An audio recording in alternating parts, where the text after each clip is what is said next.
E aí, a gente vai iniciar isso aqui. Essa aula 14 do nosso curso sobre inteligência artificial geral.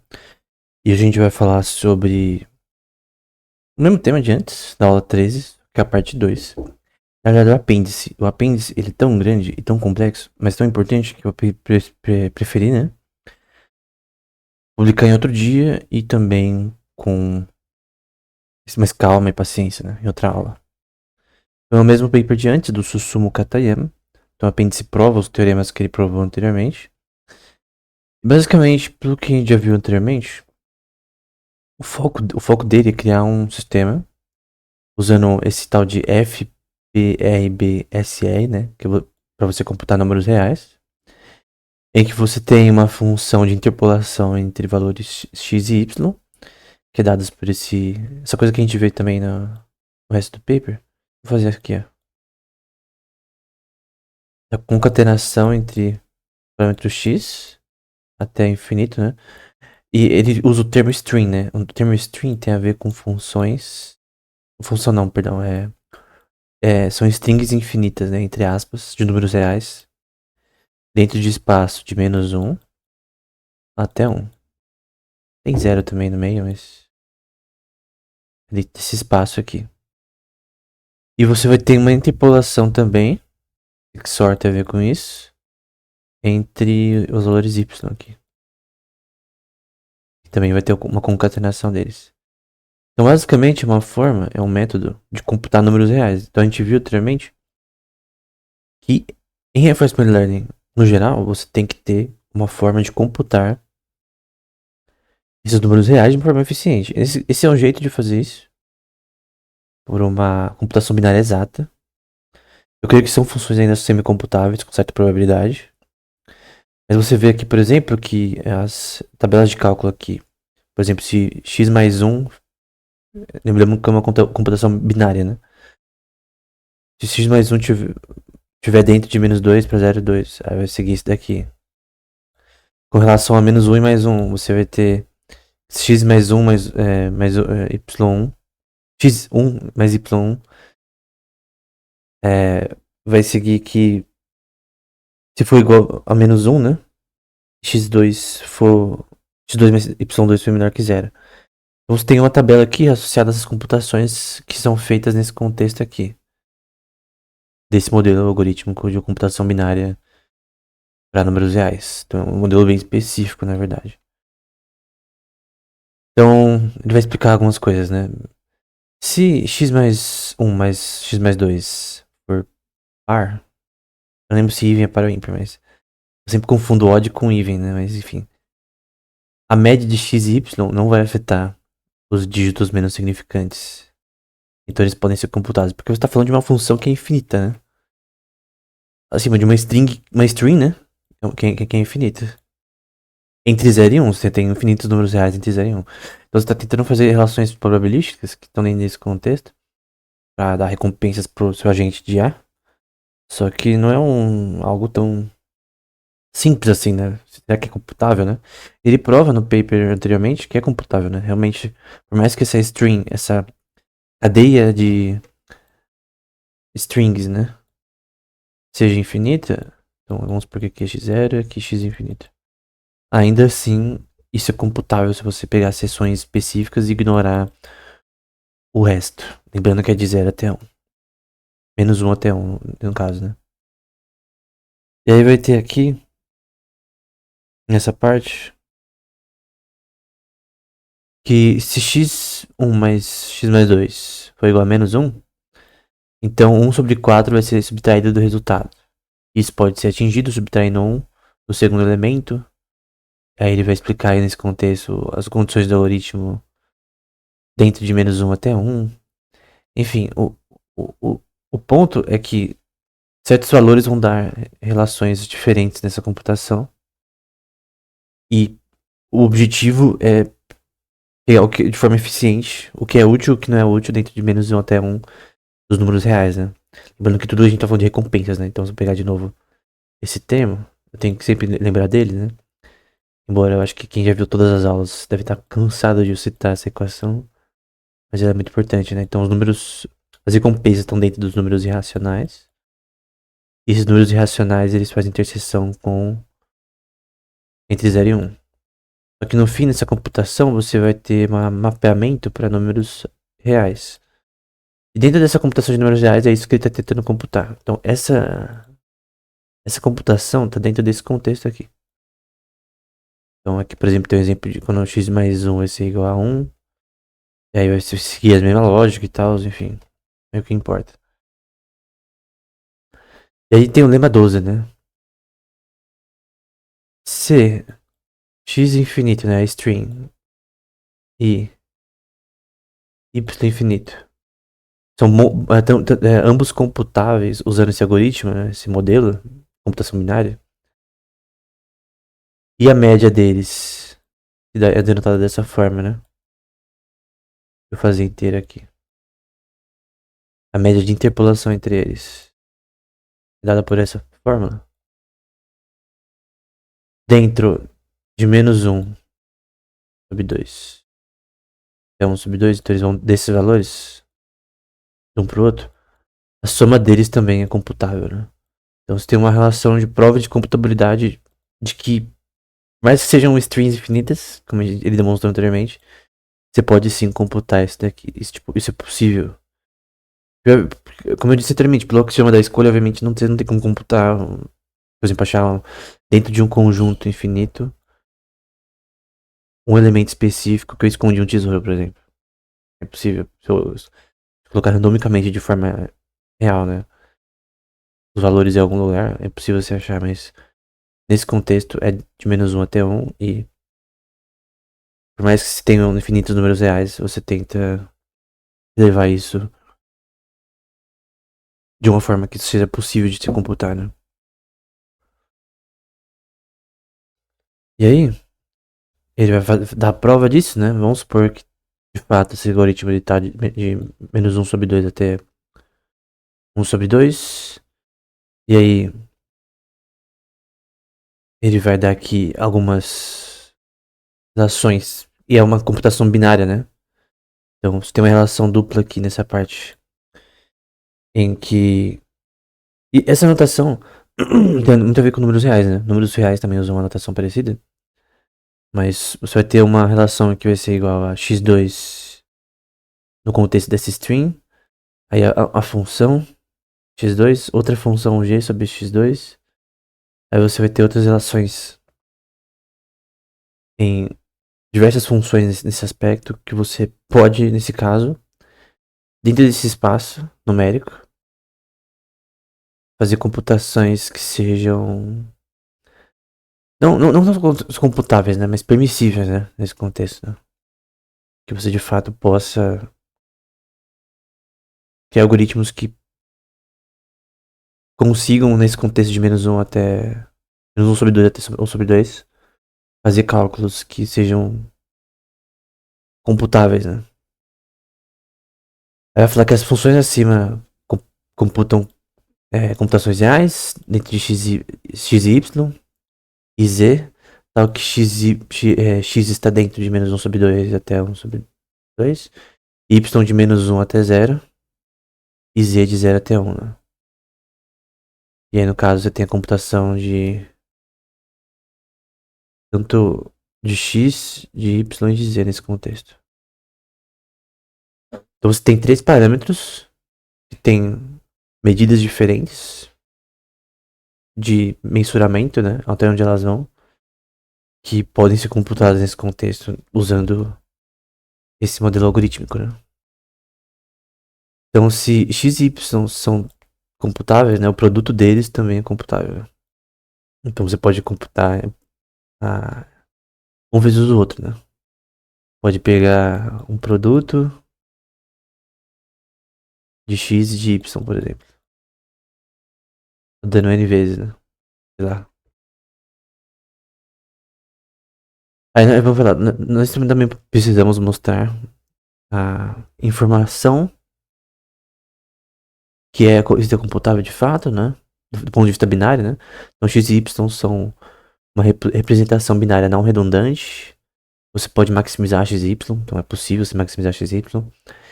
E você pode computar esses dígitos onde x e y podem ser um maior que o outro. Enfim. Esse algoritmo também não funciona corretamente. X e Y são redundantes na sua representação binária. E a solução deles aqui, você pode ter essa maximização. Em que você tem x mais y mais relação de x menos y de soma. Então, esse tracinho ao redor, nesse contexto, é uma soma, né? Contínua. Contínua não, fixa, né? Que nesse caso é uma função infinita, né? Mas, enfim, ela é computável. Como eles disseram anteriormente. Aí você tem x mais y.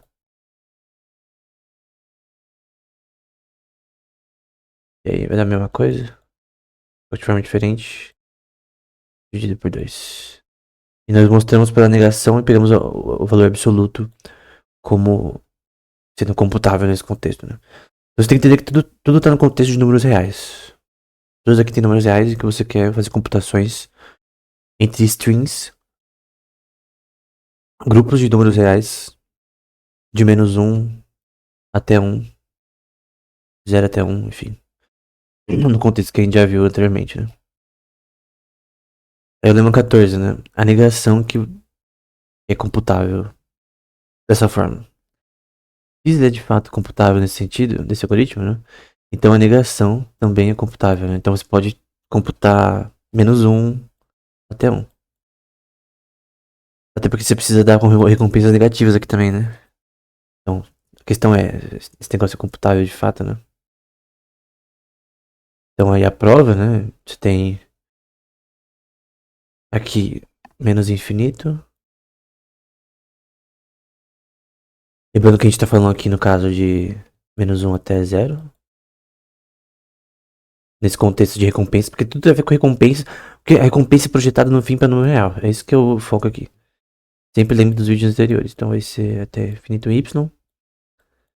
Em que menos y. Você vai ter uma relação de possibilidade de, nessa string, de elementos, essa string infinita, de menos 1 até 0. Você pode computar números nesse espaço. Então, por exemplo, eu vou computar aqui. Eu vou fazer de amarelo. Vai ficar mais claro. Vamos supor que aqui é menos 1.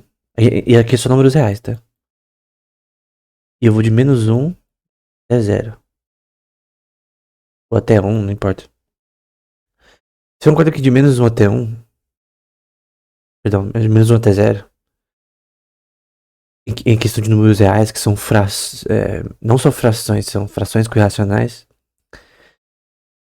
Eu tenho, por exemplo, o número, o pi é infinito, por exemplo. Começa com 0.314 e tal. Eu tenho frações não, né? Números reais que estão representados de forma infinita, né? A de infinito. Dentro de menos 0 até, de menos 1 até 0. A gente concorda que é uma string, uma string. Uma string que ele define na aula anterior. Você tem que ver a aula anterior para entender esse termo. Eu posso definir que eu tenho uma relação de termos. Por exemplo, eu tenho infinito para a direita, infinito para a esquerda. Você concorda comigo? Dado que os números reais nessa seção tem aquele papo que infinito não existe. Esquece isso. A gente está assumindo que existe. Não é computável, obviamente, mas ele está dizendo aqui, entre menos 1 e 0, entre números infinitos reais dentro de menos 1 e 0, eu tenho funções que são computáveis, talvez semi-computáveis, mas que permitem coisas que são possíveis de você se computar nesse contexto. Né? Então ele tá tentando provar que esse negócio é computável através dessa computação binária diferente, né? Mas tem essa ideia, né? Você pode ir de um lado para o outro, só que dentro desse lado, indo do lado para o outro, eu tenho seções computáveis dentro desse contexto, em que eu posso achar seções computáveis. Ele usou termos de forma randômica outra hora, né? Mas enfim. Lema 15. O valor absoluto é possível computar nesse algoritmo. E você tem esse x, que é computável com o valor absoluto. E o algoritmo segue, né? Que você tem a relação de y sendo computável numa relação de, nesse caso, vamos de menos 1 até 0 novamente. E vamos até 1.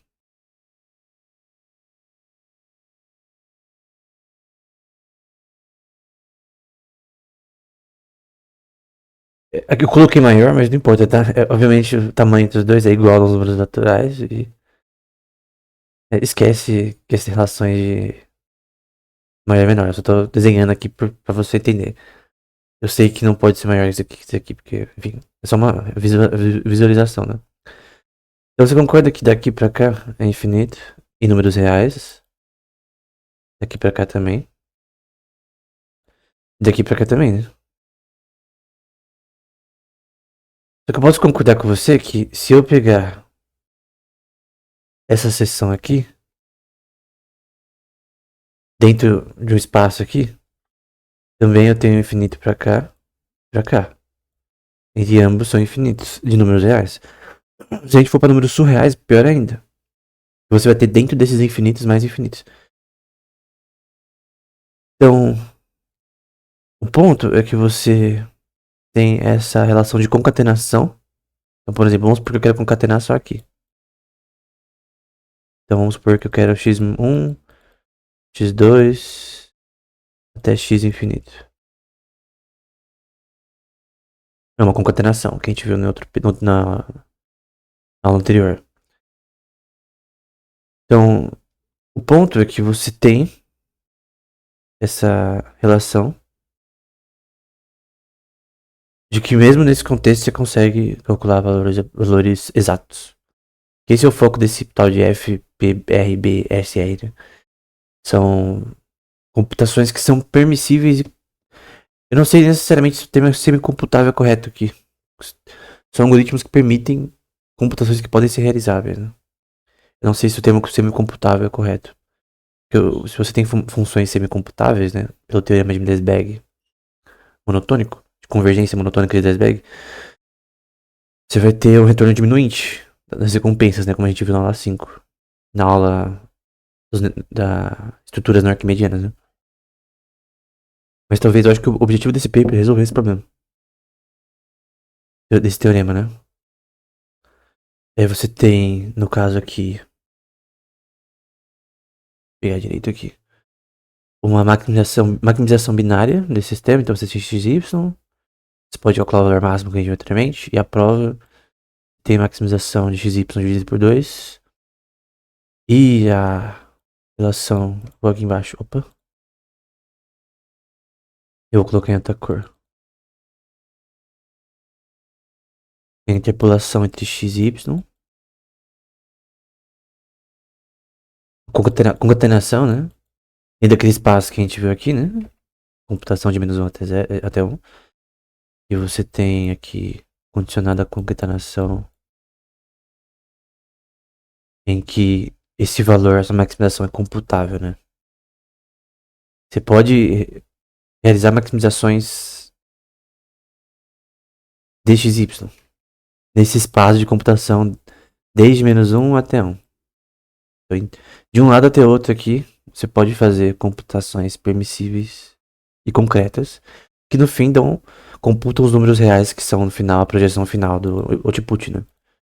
Porque no fim você tem a relação de que o output, a função, vai no fim computar números reais. E aí no caso você tem isso aqui, né? Então, isso daqui é computável, por exemplo, né? Então nessas strings infinitas, né? Nesse conjunto de strings infinitas você consegue fazer computações, mesmo pelo axioma da escolha não, ou por razões óbvias não ser computável. Por exemplo, você não consegue computar todos os números primos, porque eles são infinitos. Você não pode fazer uma equação, um crivo de Aristóteles da vida, melhorado, que acha todos os números primos que existem, porque é infinito. Você não pode rodar num computador algo infinito, porque senão ele ia ter que rodar infinitamente. Isso teria que esperar infinitamente ser computável, né?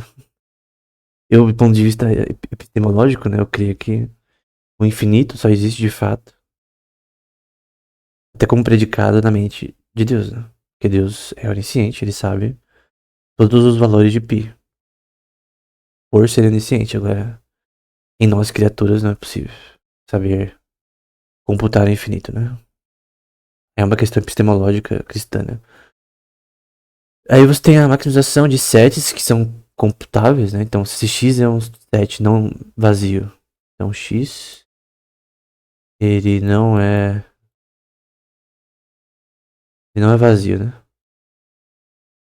Isso não é a definição correta, mas ele não é vazio. E aí você tem o set de com funções que você quer computar nesse contexto. E vamos supor que a gente tem x e y, é infinito nesse contexto. Aí você tem a maximização de x e maximização de y, em que esse mais denota uma soma direta entre os sets, né? Então você pode somar esses sets que estão de -1 até 1, com 0 no meio. Então você tem computações de maximização dentro do set de x e y que está dentro desse contexto aqui. Então eu vou deixar em amarelo. Lembra sempre isso, que senão você se perde. Porque, obviamente, se o número fosse de 0 a infinito, ia ser muito mais difícil você computar isso aqui. Então esse é o lema 17. 18. Relações de comparação. Compare dois valores de menor equivalência e maior. Esses valores podem ser dígitos e podem ser operações permissíveis nesse algoritmo, né? E aí você tem essa relação, por exemplo. Por exemplo, a gente quer fazer relações entre x e y. Entre números reais. Entre 0 e 1. Opa, -1 e 0 e 1. Deixa eu até apagar aqui pra ficar mais claro. Então a gente viu, obviamente, que você tem números reais aqui, né? Então, tem infinito pra cá, infinito pra lá. E se a gente for números reais vai ser pior ainda. Mas, no fim, eu tenho o valor de maior. De menor, né? Se x é menor que y. Equivalência. Se x é igual a y. E de maior se x é maior que y. Então, vou ter horas que x, por exemplo, pode estar aqui e y está aqui. Opa. Então, se a gente pegar o grupo de elementos que compõem y, às vezes y pode ser menor que x. Às vezes x pode estar aqui e ser menor que y. Ou pode ter um caso, né, específico em que os dois estão aqui e aí x é igual a y. E vice-versa, né? É óbvio que é a mesma coisa. É relação de relações aritméticas associadas a x e y dentro desse contexto, em que eles podem diferenciar aí nessas computações. Então, x e y são computáveis, e agora nós sabemos que, aqui é uma definição, que x tem que ser, na verdade, diferente de y. Então, nas definições que foram colocadas anteriormente, essa relação de igual, de equivalência, por mais que ela possa existir teoricamente nesse contexto, você quer valores diferentes, né? Você quer valores que sejam. Até para computar essas recompensas nesse contexto tem que ser diferente. E a prova você vai ter a relação da operação de interpolação entre x e menos y. Então, no caso, eu creio que isso significa que dentro de 0 até 1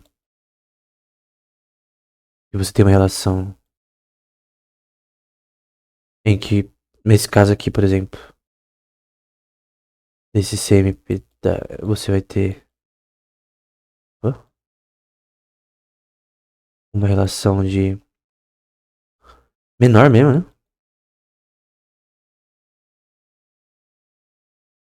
Então vai ter um momento que nesse contexto a gente sabe que x é menor que y. Perdão. Na verdade aqui y é menor que x.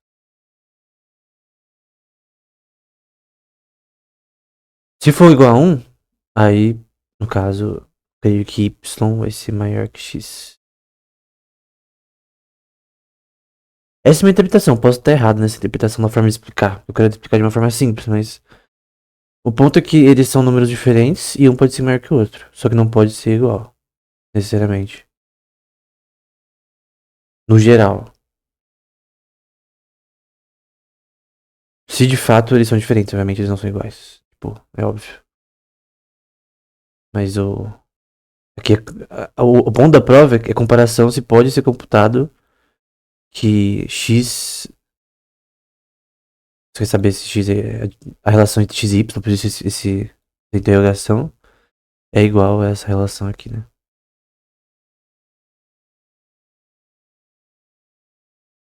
E aí, você tem aqui uma parte que eu achei bem interessante, que tem a ver com topologia, né? É o lema 20, né? A gente tá no slide 180 já. Então você tem a maximização de um monomorfismo. Morfismo em topologia. Morfismo é de formas. Mono aqui é de uma forma. E você tem formas que são homeomórficas.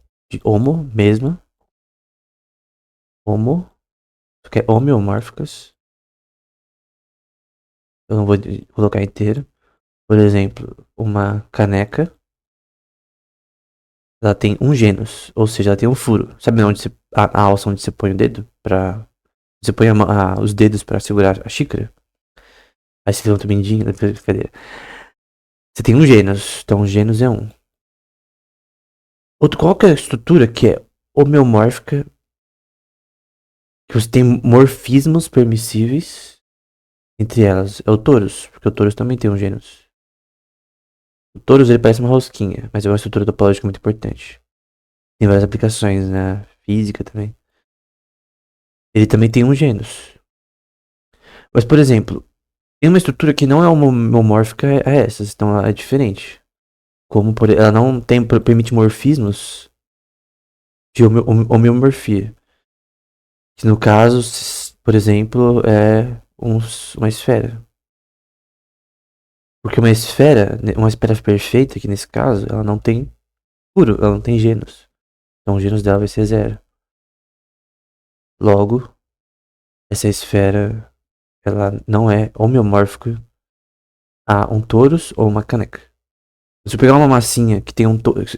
Vamos supor que eu pego uma massinha e é impossível que eu tire o furo dela. Ela tem um furo que é impossível de tirar. Ela sempre vai fazer estruturas homeomórficas. E se tem uma massinha que eu não consigo fazer furo nela, você sempre vai fazer estruturas homeomórficas. Por exemplo, eu posso fazer uma estrutura que é assim, por exemplo. Só que não tem. Uma estrutura tridimensional, mas não tem gênus, né? Aí tem gênus duplo, por exemplo, tem uma rosquinha aqui que é duplo, o torus, né? Aí o gênus é igual a 2. Aí tem N gênus, né? Enfim. Nesse caso, a gente tem um set finito, não vazio, sendo que F está dentro de X, computa R, creio que são recompensas, e é um monomorfismo que é computável aqui. O que significa que é um monomorfismo? Você tem uma relação de mudança de forma, transformações algorítmicas que são permitidas nesse contexto sem violar as relações dentro desse set. Então tá aqui, por exemplo, F é um conjunto infinito que está dentro de X, de menos 1 até 1. Então vai de menos 1 até 1, porque esse é o foco do paper, né? E você vai ter uma função F que para todo X dentro de X, todo elemento X dentro do set X, aí eu vou colocar de outra cor. Você vai ter a função f de x computando aqui como infinito, né? Mas f de x. Então, nesse contexto, é possível você achar isso daqui. Essa função é computável dentro do conjunto de números reais de menos 1 até 1. Então, no fim, você pode ter uma maximização dessa função, que esse monomorfismo permite isso. Que você opere computações aqui de forma trivial. E no fim você vai ter uma maximização dessa função, que vai ser igual a A. E aqui eu tô no slide 180, né? Pra verificar aqui. Porque eu tô usando meu celular pra ver as equações. Pra meu monitor não me atrapalhar. Aí você tem a maximização disso daqui. Então, vou dar um exemplo aqui. Só o primeiro. Maximização de x, os elementos x dentro de A. Eu creio que A significa as ações, né? Visto que é o que está ao longo do paper. De f de x, né? No fim, que você quer fazer o f de x. Eu não sei se a convergência monotônica de Lesberg tem a ver aqui. Que você pega o limite de f de x até infinito. Eu creio que esse paper ele quer fazer que essa convergência monotônica não caia num erro, né? Eu creio que o objetivo desse paper, na minha opinião, seja que a convergência monotônica de Lesberg não seja um problema. Temos que adicionar coisas de outros papers também, mas enfim. Essa é a minha interpretação, posso estar errado. E aí, no caso, isso vai seguir se você ter a função f de A sendo maior que de B. E o contrário se for menor. Então você tem duas funções tipo A e B. Estou fazendo computações aqui. E no caso, até não pus aqui, né? Você tem. Na verdade, a de baixo, né? A equação de baixo. A diferença. Que é a maximização, você tem x elementos de B. Então, você tem uma função de maximização aqui. Em que f de x vai ser igual a B, no caso. Obviamente. Então se a maximização é de B, no caso A será menor que B. No caso A será menor que B. Caso contrário, A maior que B. Então, isso é computável no caso. Você consegue fazer funções computáveis nesse contexto de números reais dentro de -1 até 1. Aí você tem a série diminuinte, né? Então você tem uma série 2 elevado a 2 que é computável. Então você tem x e elementos dentro da string infinita que a gente tá tentando usar, né? String é o termo que eu usei na outra aula, tá? Então tô usando aqui pensando que você já sabe o que é. E aí vamos supor que ela tem esses x e elementos, né? Sendo que i era igual a 1 até n, que pode ser infinito, né? No caso, como é uma string infinita, a gente tem em vista isso. Vamos supor que você pode computar todo número positivo i dentro de i, dentro desses elementos dentro de x, em que você tem a soma i vai ser igual até 1. Opa. Até infinito. Em que você tem 2 elevado a 2i. Lembrando que i segue infinitamente. No contexto de x tendo i elementos, né? Então uma soma. Uma série, né? Uma série de somas nesse contexto, né? Em que você está computando a relação de -1 até 1. Até mais 1, né? Vou até fazer assim. Ô, merda. Aqui é -1. Em que você está fazendo computações nesse contexto. Vou até deixar amarelo. Nesse contexto aqui, ó. Fazendo computações nesse contexto. É que nem aquela soma. Eu não lembro de cor, eu acho. A soma do. A série de Laurent. Então, se vocês voltarem a aulas anteriores, tem a série de Laurent que você consegue computar somas de números reais dentro desse contexto, né? Mas eu teria que pegar a série de Laurent específica, né? Mas você pode usar a série de Laurent aqui também. Pra esse contexto. Eu não lembro exatamente. Vou tentar lembrar de cor. Eu vou errar, melhor não citar. Mas tem a ver com a série de Laurent que eu citei anteriormente. Em outra aula, né? Nós mostramos aqui que essa equação de antes, né? Deixa eu mostrar, eu tirei muito rápido, né? Essa equação aqui de antes é computável. Essa soma que parece a série de Laurent na prática. E aí você tem um caso em que se S é igual a 1 e S ele tá dentro de -1 até 0. Em que você vai ter essa relação, se for igual a 1, né? De -1, S infinito mais 0 com S elementos. E aqui no caso se for 0, né? Onde S você tem a relação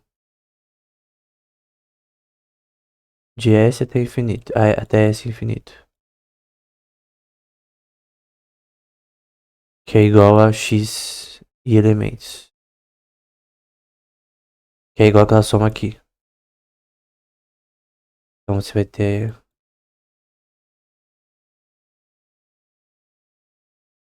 2 elevado a 2i.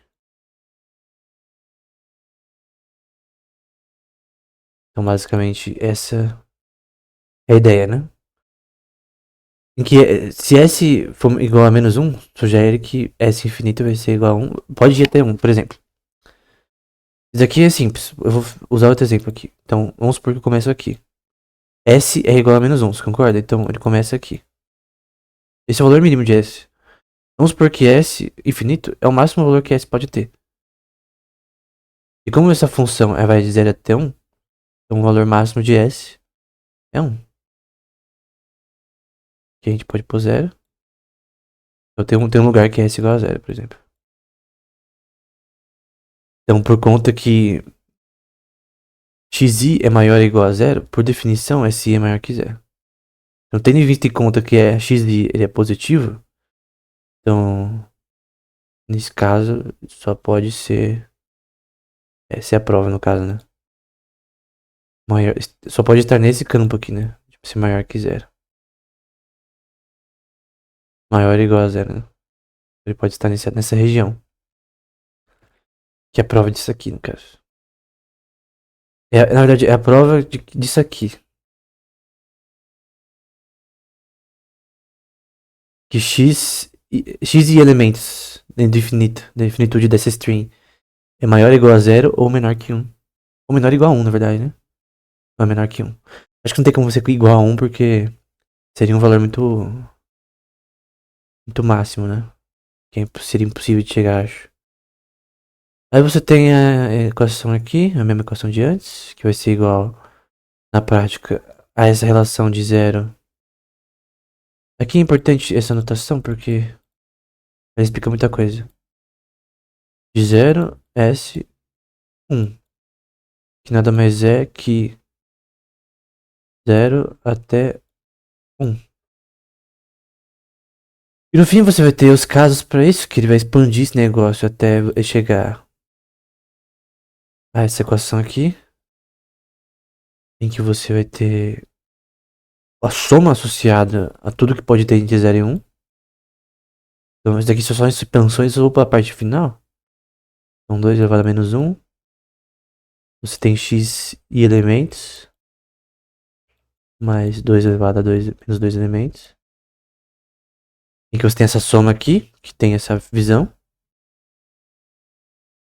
Para computar todos os números dentro, reais, né? Dentro de, aqui é i, tá? Dentro de 0 e 1. Então a gente tem 0 e 1. 0. Então x tem que ser maior que 0, maior ou igual a 0, menor que 1. E aí eu vou desenhar em verde para ficar em roxo, vai. Essa parte aqui tá sendo expressada aqui no caso. Por isso, né?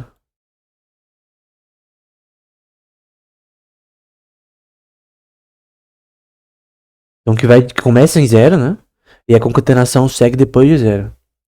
Então isso significa, quando você coloca esse 0, dois pontinhos com S1 na frente, você diz, começa com 0 e a concatenação vai até 0.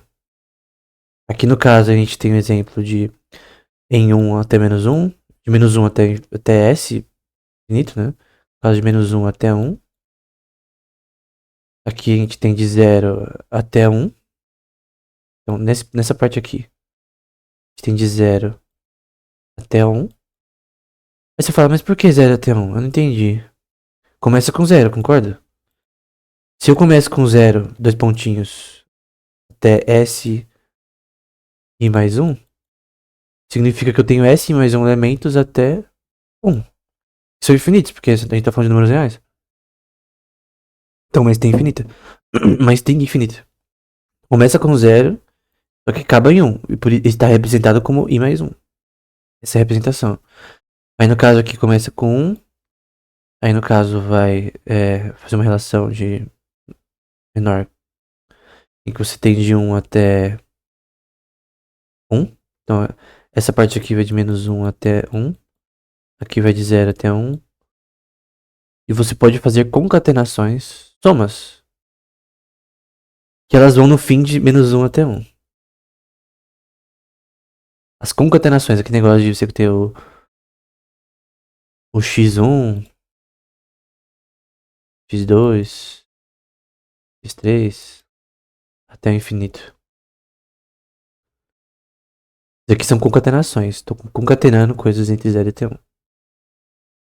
Em que são números reais, na prática, né? Então aqui você tem as mesmas coisas, só está expandindo o negócio e no fim você tem essa equação aqui. Em que você tem a soma, de forma concreta, né? Então a soma de 2 elevado a 2 mais 2i elementos, que cresce, e i começa igual a 1 e vai crescendo. Que basicamente se define isso aqui como uma série de Lorentz também. Então pode ser definido como uma série de Lorentz. Então aqui a gente tem que se x é igual a S até S infinito. Que no caso vai de menos 1 a... Não, perdão. S é igual a 0, se não me engano. Então nesse caso vai de 0 até 1. Você apresenta uma soma de Lorentz aqui. Aí você tem de 0, você vai ter a relação de S até infinito. S infinito, que é de 0 até 1. Aqui também a gente apresenta a mesma coisa, né? Então de 0. Vou fazer de amarelo. Vou fazer de novo pra você lembrar.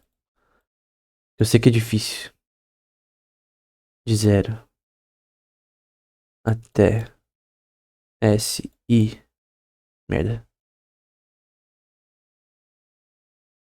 S I mais 1. Eu desenhei de novo, errado. E mais um, finalmente. Ou que isso daqui, o máximo que isso aqui pode chegar é até um. Não necessariamente vai chegar até um, porque normalmente a gente é visto como menor que um. Já que isso segue, né? Não é maior, não é menor igual a 1, mas é igual a 1. E no fim, isso daqui é representado pela soma, né? Que ele define, né? 2 elevado a menos 1. Aí vai você ter esses N elementos de x que vão até esse mais 1. Isso daqui é uma representação de soma também. É uma série de Lorentz. E aí no fim você vai ter isso daqui. É só a prova da mesma coisa, mesma merda. E aí no fim você tem a derivação. Porque ele tá tentando provar o que ele já provou anteriormente. Né? E aí você pode definir que de 0 até 1 eu tenho S0 até S1, onde eu tenho uma computação de 0 até 1. E a gente pode definir por uma soma em que a gente tem. Eu vou fazer por partes aqui, né? Já nem faz sentido eu desenhar, né? Você começa com este, por exemplo, se eu falar aqui, vou pôr de novo, cara, de novo. 0 é menor ou igual a x de i elementos, em que isso é menor que 1. Aqui tem elementos, né? Você concorda? Então, a soma de Lorentz, eu vou começar primeiro. Então, eu tenho a soma aqui. Eu tô falando soma de Lorentz, mas não é a soma de Lorentz, tá? É porque lembra. Mas não é. Tem x aqui. Isso daqui você vai ter igual a 2 elevado a menos 2. Porque nessa representação de soma, usando sigma, você tem uma representação que é clara, né? Começa sempre com 2 elevado a 2. E aí, no começo, a primeira vez, i igual a 1, você concorda? Então, a primeira vez, x infinito vai ser igual a 1. Opa, eu pus isso sem querer. Primeira vez, x igual a 1, porque você viu aqui, x igual a 1. Mais 2 elevado a 2, menos 2, né? Pô, merda. De x igual a 2. Por que agora x é igual a 2? Você concorda? I começou igual a 1. I é igual a 1 até n. Então o próximo é x igual a 2. Então, x não. I é igual a 2, né? E você como vai continuar I igual a 3, I igual a 4. É uma série. Aí você define essa série dessa forma. Isso tá provando isso, mostrando isso de forma clara. Em que essa série vai de 0 até 1. Eu vou fazer questão de deixar em outra cor. E eu prometo que no final da aula eu mostro a série de Lorentz. Na verdade vai de 0 até 1. Por conta naquela parte ali em cima. Lema... Tá acabando já. Lema 22. Vamos supor que row é uma condição de probabilidade, né? Aqui mudou o tema. Você vai ter x.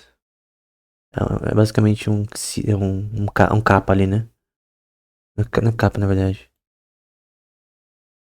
Que vai de 0 até 1. Esse aqui é só conjunto de probabilidade, que vai de 0 até 1. E aqui ele tá falando de uma computação de probabilidade de uma strings finitas de x. Então eu tenho x, eu tenho em x strings.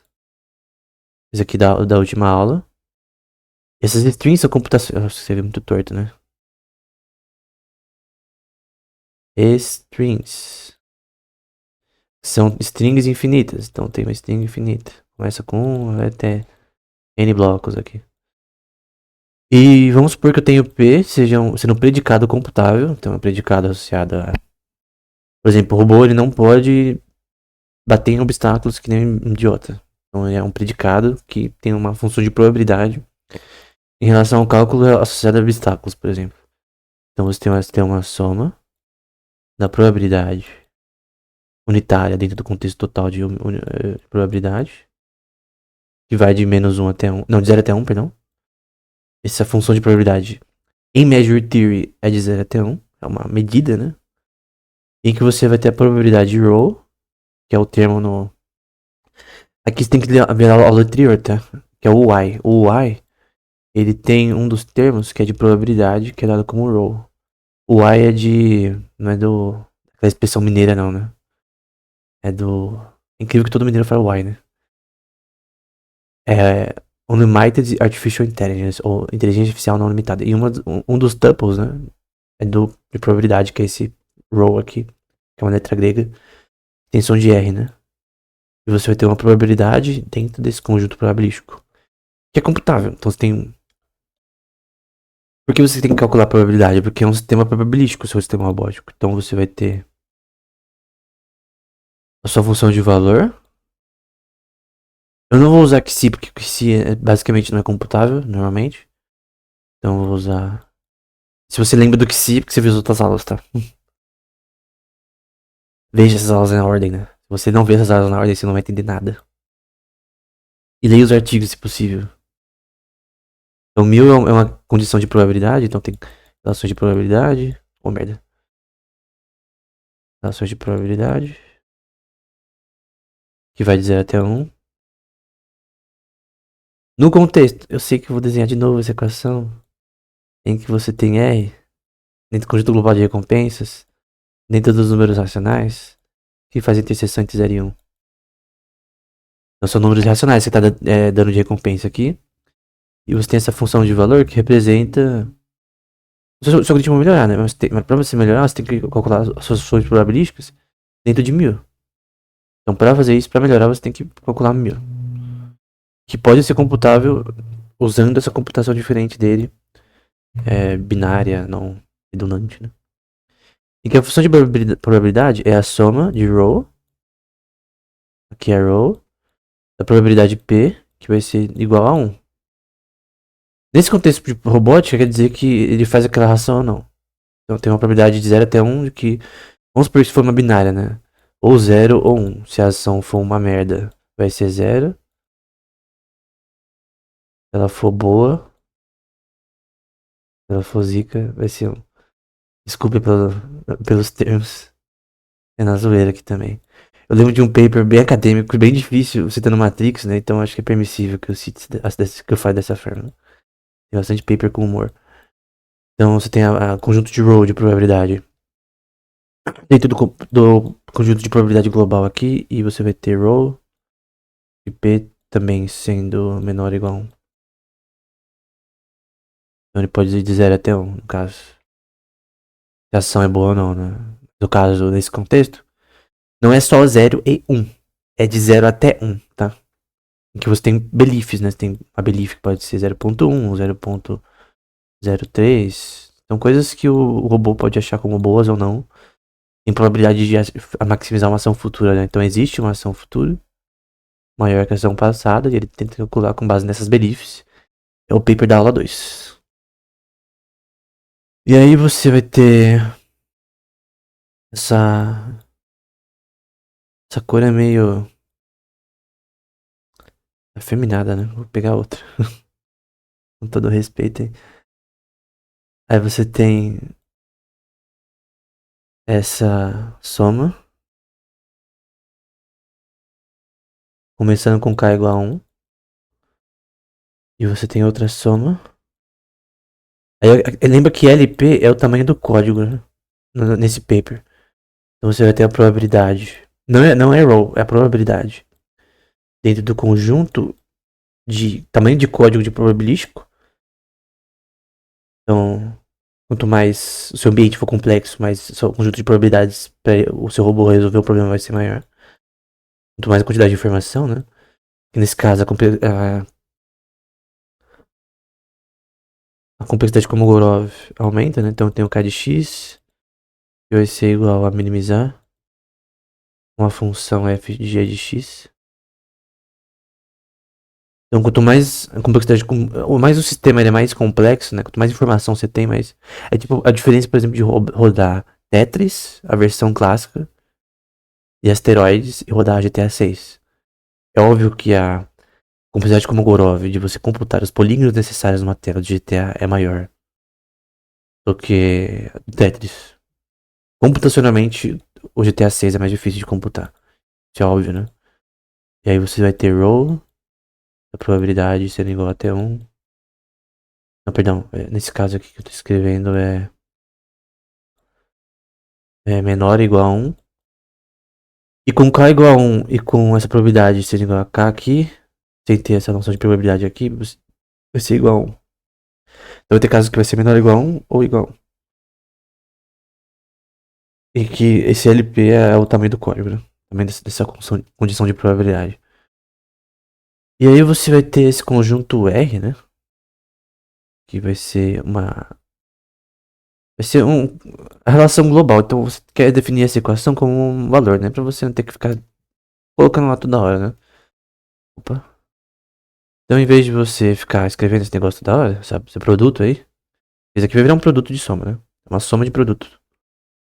Em que você tem numa parte computações sendo feitas, né? K1 vezes e o conjunto de probabilidades sendo feito. E aí você tem isso sendo igual a RI. As duas equações, a primeira e a segunda, em que uma vai ser menor ou igual a 1. Eu acho que esse daqui e outra é igual a 1. É isso? Não.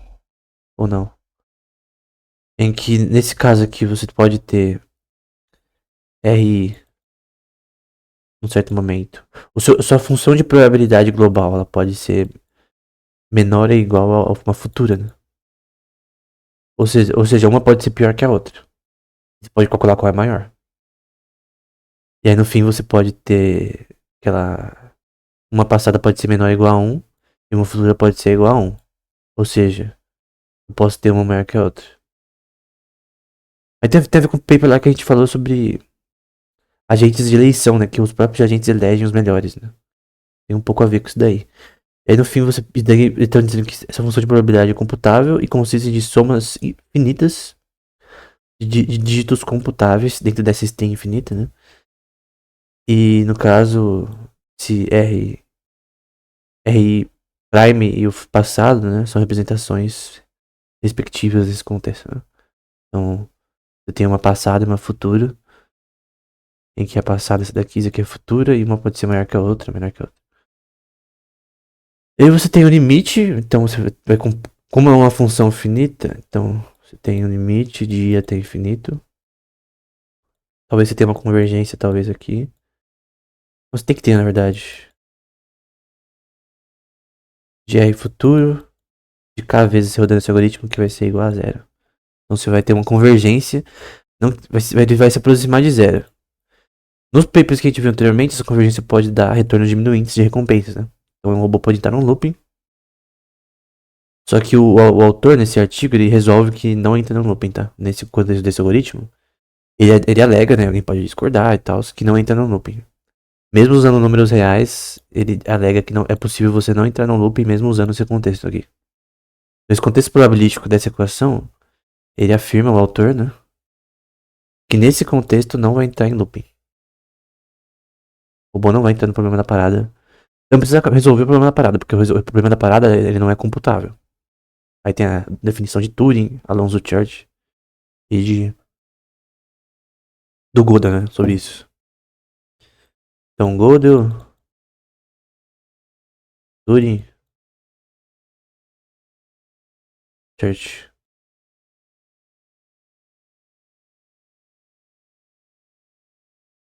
Então você vai ter uma convergência, né? Mas aí ele diz uma função, a gente chama de função de Skolem, em que você tem um valor randômico epsilon greedy maior que zero.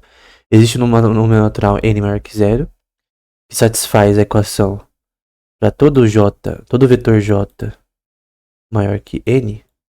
A gente tem aqui embaixo a soma, em que k é igual a j, k é a função dessa função aqui. K ser igual a j para todos esses valores, você vai ter a função de probabilidade futura k sendo menor que esse componente randômico. Aí você tem essa função de Skolem, em que essa função de probabilidade, uma string infinita, você vai ter k sendo igual a uma função de 2 elevado a menos 2i. Que essa coisa de 2i era na série diminuinte, né? Ele tá tentando, eu acho que ele tá tentando lidar com o teorema da convergência de Desbag aqui. Pelo menos essa é a minha interpretação. Aí você vai ter essa relação que computa a sua função de probabilidade. E ela vai ser menor que a convergência em si. Essa é a minha interpretação. Então, ele tá usando isso pra prever o looping. Prever o looping não, perdão. Seria prever o looping possível. Mas impedir o looping. Eu acho que essa é a minha interpretação. Que nessa função probabilística ele tá tentando impedir que o computador entre no looping. E aí você tem infinitos candidatos para f, dentro de menos 1 até 1. Essa função de probabilidade. E no caso, nós não precisamos escolher um valor mínimo para n. Aí você tem a função, é uma função g de i, vai ser igual a, vai ficar mais fácil, né? F de 2 elevado a 2i. Então, no fim, você tem uma função de probabilidade que não chega numa convergência, ela é menor que a convergência. Ela é menor que essa convergência possível aqui. Então, a gente tem uma função de probabilidade que não entra no looping de robô ficar no problema da parada. Eu acho que esse é a minha interpretação desse termo pra não ficar, a gente não ficar bugado aqui. Então, tem a computação de, tendo esse g de i uma função que computa essa convergência. Então, você tem g de 0 até S0. No caso de 1 até 0, tem uma relação de 0 a 1. E aí você tem g de i até S e mais 1. Então, eu vou pôr aqui g de i até S e mais 1. Onde você vai ter g prime, g futuro, tendo i e g i dentro deles. Uma parte. E a outra parte. S, I. em que começa com G e vai até SI, você vai ter uma relação de ser maior que zero, né? Maior ou igual a zero. Aqui você tem essa relação entre 1 e 0 de todos os elementos futuros presentes entre esse valor. Então, por exemplo, eu posso ter valores de S distintos aqui, né? Então, posso ter S, S prime e assim sucessivamente. Em que você vai ter um certo valor se S prime for prefixo. E no caso, uma relação contínua se não for. Mas eu creio que o ponto dessa parte de baixo é que nessa parte aqui você tem a função de probabilidade sendo adicionada, né? Então, eu creio que nessa implementação desse algoritmo, o objetivo é, obviamente, impedir a convergência. Que a convergência retorne valores diminuintes. Então, você tem a série de Lorentz, você tem o retorno diminuinte de Pearson, que a gente viu outro artigo. Então, conforme o computador, o sistema robótico vai aprendendo, ele pode entrar num looping, né? Pela convergência monotônica de Desbag usando números reais. Ou você resolve usando números surreais, o que é muito mais difícil, porque não foi provado de fato que você pode fazer computações com números surreais. Então, talvez possa ser usado números surreais, talvez seja melhor, mas não necessariamente a gente tem uma prova, alguém fazendo isso. Então aqui ele tá resolvendo um problema de não usar números surreais, ele tá usando números reais, tentando prever não, impedir a convergência de Desbag. Então eu creio que é a minha interpretação, se o autor ver essa aula um dia, na minha interpretação essa parte é sobre não ter a convergência que leva ao looping e aqui é a que leva ao looping e você nega isso daqui no caso. Essa é a minha interpretação, talvez eu esteja errado. Então, no caso a segunda leva ao looping e a primeira não. Então se S futuro prime o prefixo e no caso o valor for menor, 2 elevado a 2 menos i, então você não entra no looping. Essa é a minha interpretação, posso estar errado. Aí define x aqui como x dentro de k, em que você vai ter uma soma. Vai ter g, k mais 1 elementos menos 1, e vai ser igual a g de k. E você tem essa função de probabilidade. E x é uma sequência que diminui conforme a soma 2 elevado a menos 2i. Conforme essa soma cresce, a sequência x diminui. Entretanto, xk é uma computação naquele contexto do algoritmo dele, FPB, alguma coisa, né? Aquela computação de dígitos binários, né?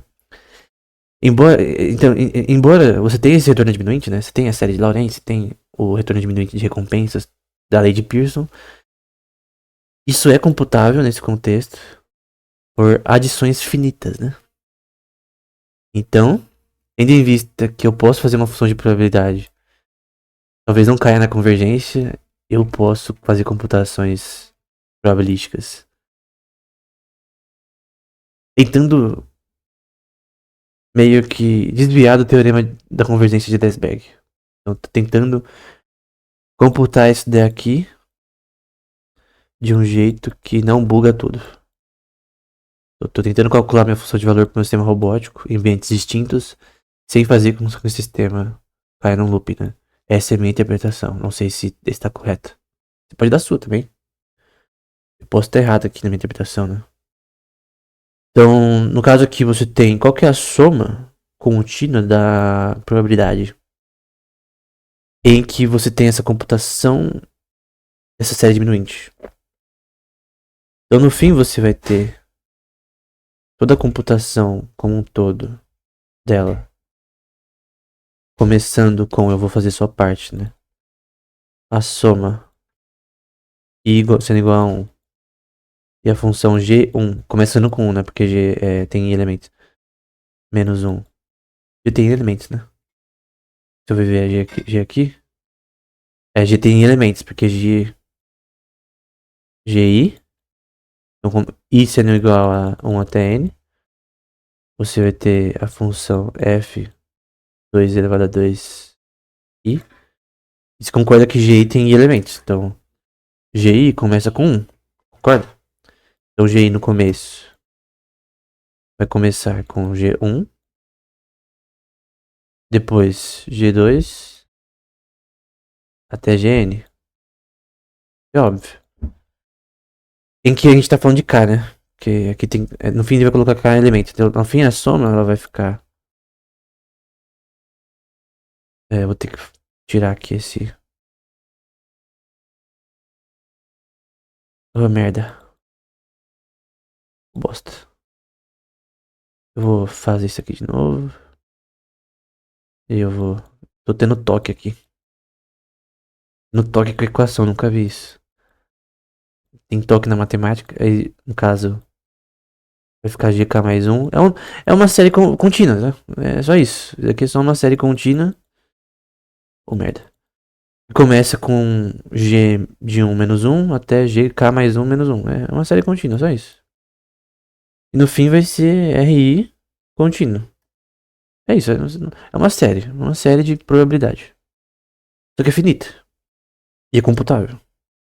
Por mais que tenha retornos diminuintes, tudo que. Também, pra minha opinião, esse paper tudo se resume a essa equação aqui. Eu quero eu quero solar o teorema da convergência de Desbag e impedir looping. Com números reais. Então, essa equação é o foco. Eu quero impedir a convergência. Então, se daqui, de fato, for menor que isso daqui, eu quero impedir a convergência. Eu não quero ter retorno diminuído. Tipo, ele não desprova o teorema da convergência de Desbag para recompensas usando números reais. Ele tá dizendo que. Eu acredito na convergência de Pearson que a gente viu no outro artigo, né? O autor tá falando aqui, eu tô tentando inventar o autor. Só que tem uma forma de você evitar que o robô entre no loop. Existe um método, existe uma forma. Usando esses algoritmos que estão sendo citados, né? Aqui eu tenho uma parte que tem a parte em preto, né? Porque senão eu não consigo desenhar tudo. Então, eu não tô usando o nome do senhor em vão, porque isso daqui realmente necessita o nome do senhor. Tanto me ajude. Essa equação é um pouco complexa, né? Porque a gente tem que ir por partes, né? É a mesma equação que a gente viu na última aula. Mas ela, assim, ela não é impossível de entender. É só a gente ir com calma, em passos. Porque a primeira parte a gente já viu na outra aula. A primeira parte já conhece. A segunda parte ela adiciona algumas coisas. Então a gente vai ter que ir com calma. Em que algumas coisas a gente tem que relembrar, no caso, né? Mas prometo que vai ser de boa de entender. Então vamos para essa equação aqui. Até descansei um pouco, porque eu até vou ter que usar meu celular como base. Então não vou ter que ficar indo e voltando, né? Eu vou dar um zoom aqui no meu celular. E aí eu não preciso ficar indo e voltando nessa equação. Então vamos lá. Vamos para a primeira parte. A primeira parte a gente já viu em outra aula. Vamos em partes aqui. Então a gente tem aqui, primeiro, Q', Q futuro. É a função tabela Q, né? Tá nosso espaço de ação percepção.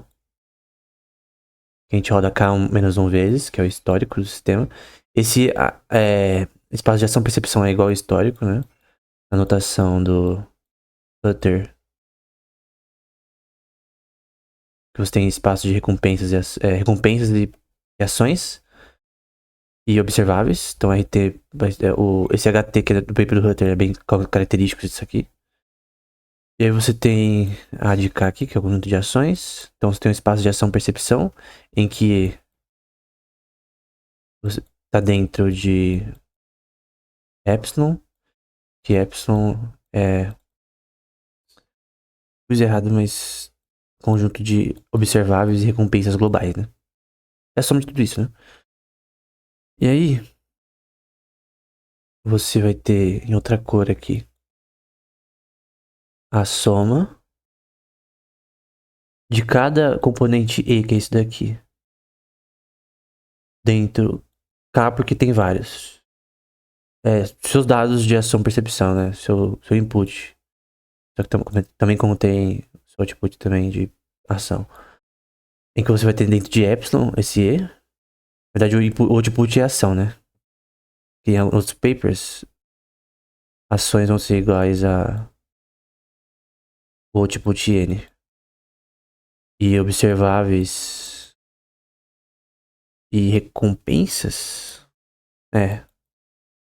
Vai ser igual a input xn. Eu vou agrupar aqui. E aí, vamos lá. Você tem a maximização de A de K.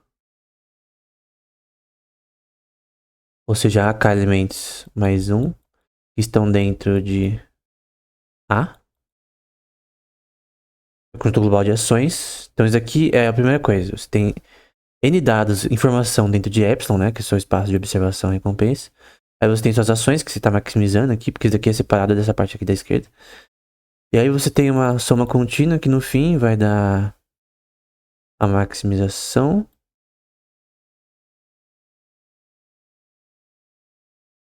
de AMK dentro de A. Aí tem uma soma aqui de EMK. Vou fazer de novo esse M que ficou estranho, né?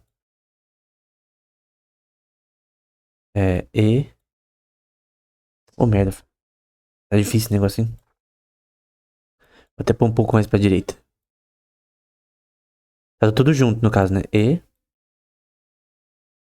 Nossa, cara, que difícil. Escrever com o mouse, velho. É que eu tô olhando aqui pra tela. Eu tenho que lembrar. EMK. EMK. Fazer que nem esse jardim de infância aqui. Porque eu tô. Tá ruim aqui. Dentro do espaço epsilon. Isso aqui basicamente é a soma dessa primeira proposição aqui. Você tá somando tudo isso daqui. Uma soma contínua. Que no fim você vai expandir. Vou tentar fazer um pouco menor. Em que você vai ter P. E aí você vai ter. É o espaço de probabilidade, na verdade, eu acho. Aí você tem M de K. T de K. Operações que você faz temporalmente nesse contexto. Aí você tem a recompensa que eu vou deixar de outra cor a partir de agora. Então você tem as recompensas R. Dentro do espaço de percepção E, T. Que é aí ao longo do tempo. E aí tem mais um. Que é esse daqui, na verdade, né? Então são. E dentro de epsilon são observáveis e recompensas. Então, essas aqui são observáveis e recompensas. Então, as recompensas dadas observáveis e recompensas. Perdão, dadas observáveis, no caso. Dado observáveis, você quer. Dado o seu input, você quer dar as recompensas para aquele input. Então, o robô desviar de uma velhinha. É uma condição ali, né? Aí eu vou fechar essa equação, vai ser mais S de M. Não, tem que pôr K aqui também. Mais S de MK menos K mais 1.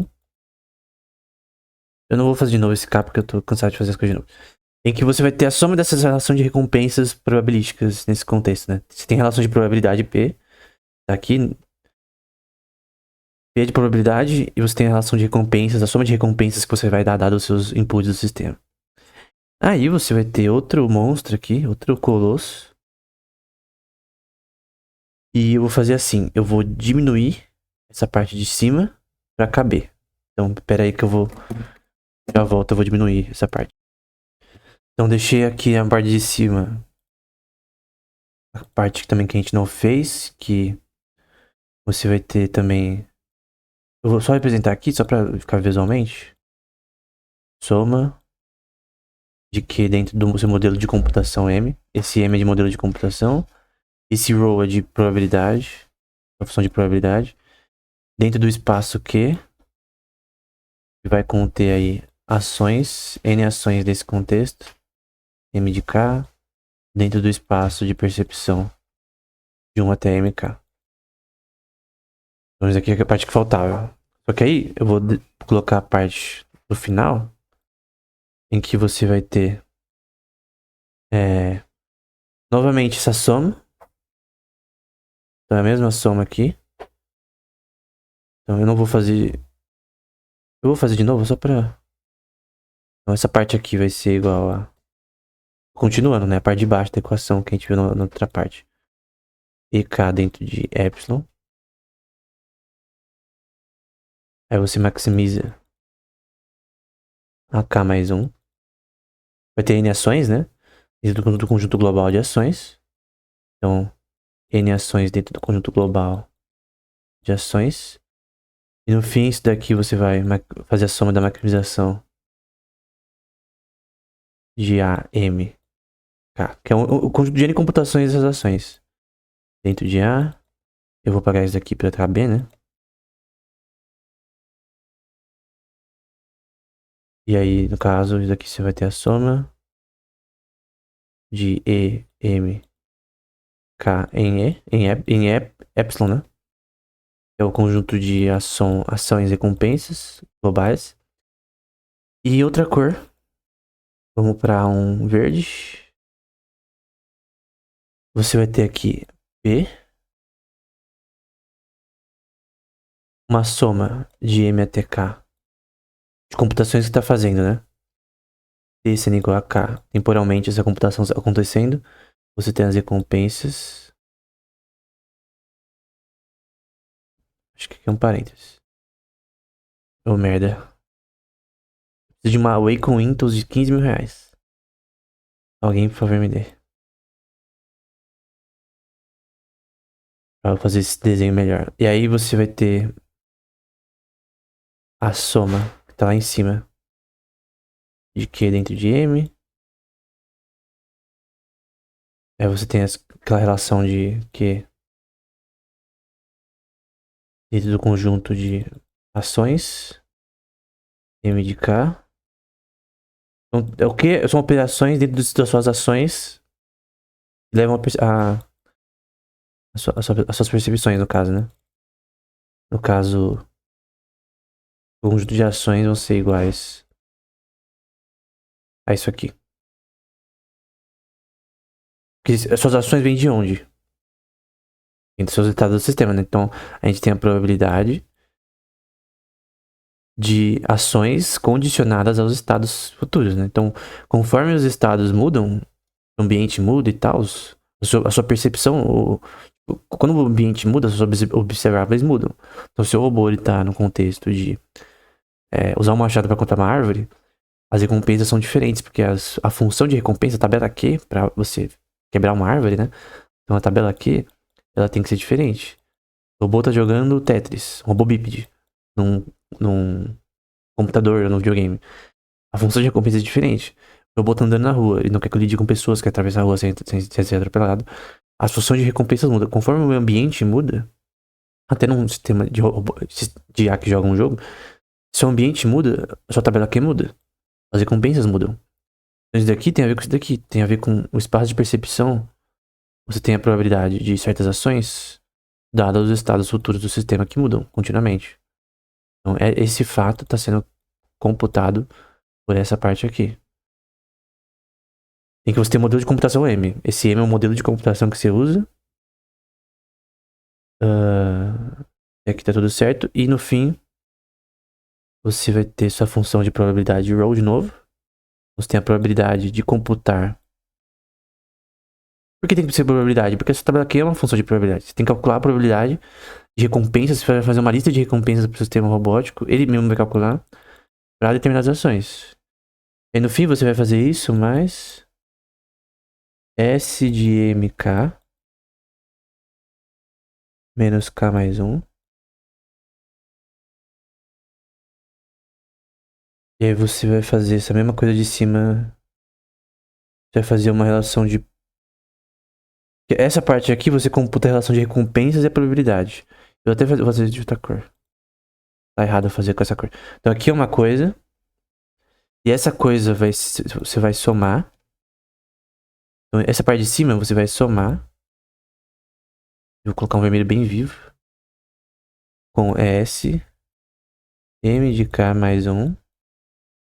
Menos K menos 1. Mais 1, na verdade. Em que você vai ter novamente essa função. Que em M. No seu modelo de computação. Segue a mesma coisa que tá aqui, tá? Não vou colocar porque não tem espaço. E row de Q. A parte em vermelho.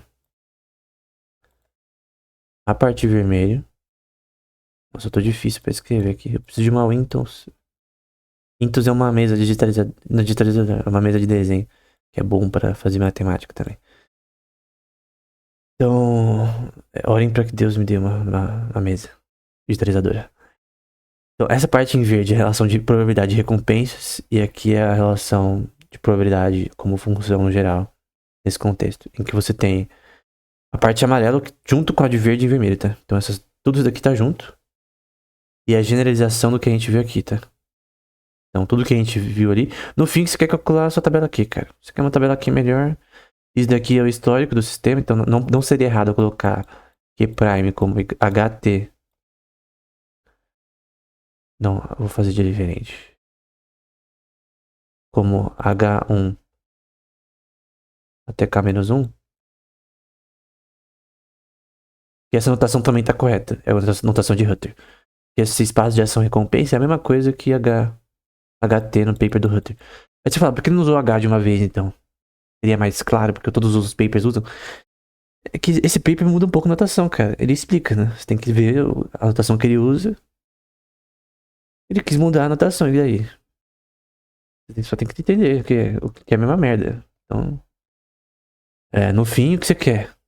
Essa equação, o que significa? Porque esquece que matemática não tem aplicação, né? Tem que saber a aplicação da equação. Essa equação, ela calcula a tabela aqui, cara. Aqui, ó. Ela tá calculando a tabela aqui. Com base no seu histórico, do seu sistema, ela muda. Tem operações bayesianas e marcovianas aí, que eu já falei em outro vídeo. Mas o ponto é que ela muda a sua tabela aqui. Ela calcula a sua tabela aqui. Você tem espaço de ações, percepções, e você calcula as recompensas dadas esse contexto. Tem um modelo de computação que pode se mudar. Tem a operação que muda. Então essa merda aqui muda conforme o seu algoritmo. Mas o fim é isso que você quer computar. Essa tabela aqui é futura. No contexto de AGI aplicada para Reinforcement Learning, você quer calcular novas tabelas Q, né? Você não, arbitrariamente, uma pessoa escolhe a tabela Q, como é normalmente. Então eu escolho, -1 vai ser o agente morrer, menos 0.5 vai ser o agente perder um minion no LoL, mais 1 vai ser ele derrotar a torre. É diferente o ser humano escolher essas recompensas. No caso, o agente ele é dependente do ser humano para escolher as recompensas. E o próprio sistema de já escolher as recompensas ele mesmo. E ele calcular se aquela recompensa é benéfica ou não para certo contexto. Por exemplo, desviar de velhinhas na rua na 25 de março. O robô bípede. Desviar, né? Então é isso, cara. Essa equação significa isso. É a tabela Q. Não é difícil. É que é grande, né? Você tem que ver por partes. Tem um texto, né? Tem um texto muito denso, você pega por partes. E aí você tem esse AMK. Sempre vai existir. Então dentro de A, M... Nossa. Eu realmente preciso de uma Intus, né? Então, dentro de A, M, de K. Sempre vai existir E, M de K. Porque M, que é o modelo de computação, vai terminar a computação.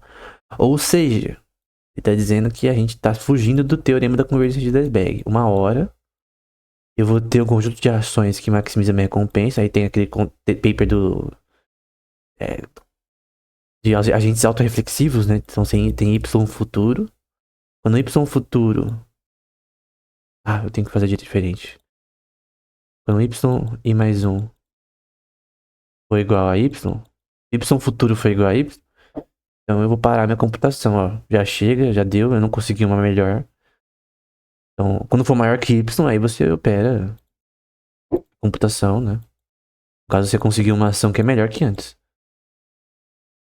Menor. Maior que Y.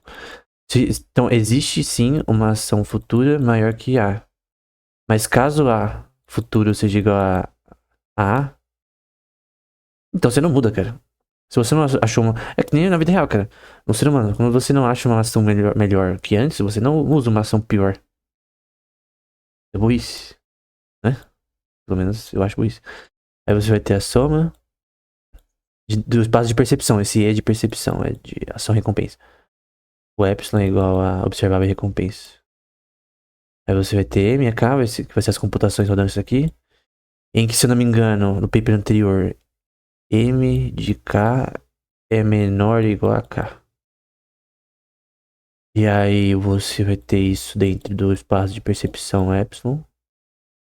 Aí você tem a soma do seu modelo de computação, que eu vou ter que desenhar novamente. Eu até vou pôr de outra cor. Isso aqui é tudo junto. De Q dentro de M, que são os seus espaços de operações dessa da computação. Não vou desenhar isso aqui porque você já viu.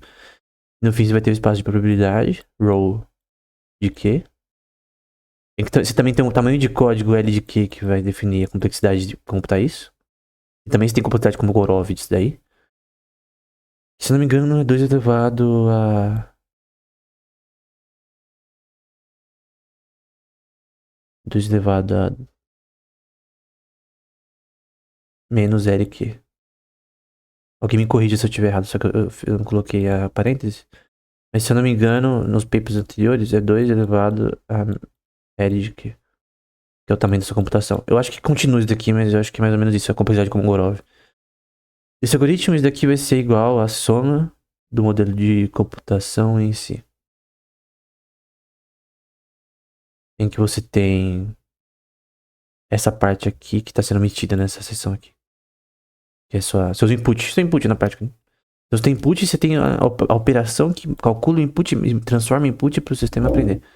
Então essa parte é o aprender, essa parte é o que é, né? O input, né?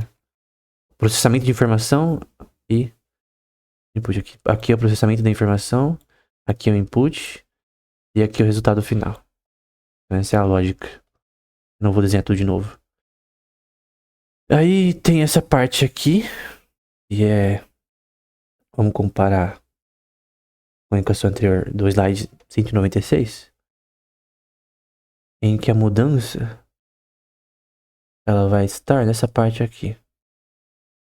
Em que você vai ter a probabilidade de achar uma tabela aqui dentro do seu modelo de computação.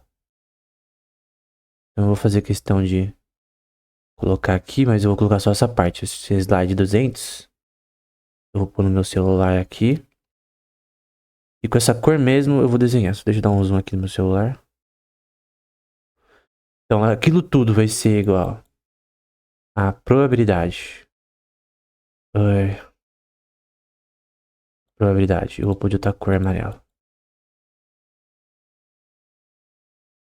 A probabilidade da minha tabela aqui, de novo. Tabela aqui. Aqui vai ser meu espaço de percepção. Eu vou desenhar de novo, porque tá muito feio. É A, de E, espaço de ação percepção. Eu espero que você já decorou isso daqui, porque eu já mostrei isso aqui 1 trilhão de vezes. K menos 1, vírgula A de K, que é vírgula, tá? Mais SM de K, que é a quantidade de computações que eu tô operando ao longo do tempo disso. Meu histórico de computações desse sistema. Tudo isso vai ser associado à soma das minhas operações Q dentro de M, do meu modelo de computação. Tendo em vista aqui que você tem ações,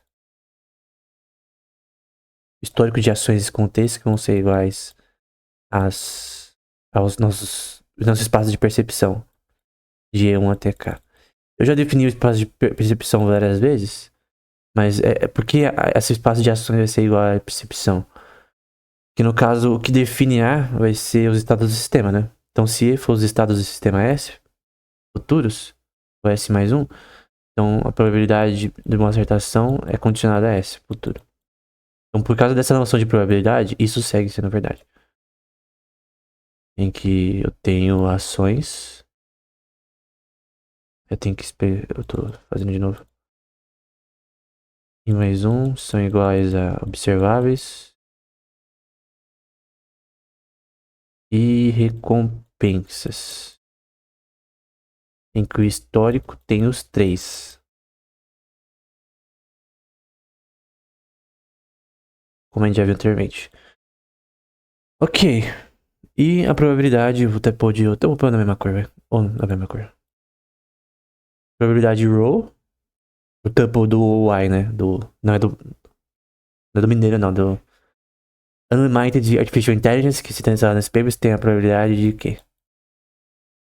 Então, dado o conjunto de probabilidade da sua tabela Q, você tem um modelo de computação de probabilidade. E os dois juntos é igual a essa soma. Então, você está definindo, você está resumindo a equação, tá? Então, você tem um modelo de recompensas, ação-recompensas aqui. Resumido dessa forma na prática, né? Aí você tem o lema C, a prova desse teorema, você tem o modelo de probabilidade computável M, que termina a computação antes de dar merda, tá? Então antes de... Calma, eu vou achar. Eu vou achar tu. Eu não tô achando, peraí. Aqui, antes de dar merda, que é essa parte aqui, você tem o modelo R, um pouquinho embaixo, R' de K, de probabilidade, que foge do teorema da convergência de Lesberg. E aí no fim,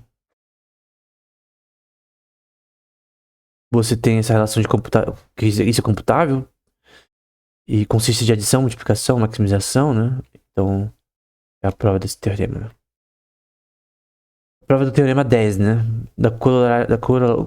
Corolária 9, nós podemos ter um algoritmo do Y satisfazendo R dentro do que tem a ver com a outra aula também, de 0 até 1m de K menos K mais 1. O que significa isso daqui? Significa que você pode fazer computações de números reais. Aqui é o espaço de recompensa, né? Dentro de 0 até 1, tendo em vista que você tem números reais dentro desse contexto, né? Então você tem números reais, eu creio que são mostrados computacionalmente dessa forma. Aí você tem uma lower bound e upper bound, que seria a parte mais alta e mais baixa dessa função. Então você tem uma upper bound e lower bound, em que você tem o set de computações possíveis dentro daqui. Funções semicomputáveis. Eu não sei se é semicomputável nesse contexto probabilístico também, eu acho que é. E já que a maximização é uma função monomórfica, como ele definiu anteriormente, pelo lema 20, que a gente viu também, você tem essa relação de ações, permitindo uma estrutura de computação com probabilidade 1 dentro do espaço de... fiz um Q gigante. Dentro do espaço dessa tabela Q. Tem as ações... O espaço de ação-percepção. Nesse contexto, né? Então você tem um mapeamento que é monomórfico, né? Que é permissível e que é quantificável e computável. E aí tem outra coisa que é adicionada aqui. Eu não vou colocar tudo, tá? Eu só vou falar o que mudou. O que mudou é esse XI aqui. Esse XI 2 é uma equação que a gente viu em outra aula, né? Então você tem o XI 1 e o XI 2. Em que eu poderia voltar aqui e... eu não tenho slide mostrando essa parte. Eu não vou digitar tudo, né? Mais fácil eu voltar aos slides da outra aula e achar aqui, ó. Então o QCD 2 a gente viu na outra aula é esse daqui. É uma relação de computação em que o QCD 1, vamos ver aqui. Acho que tá pra cá.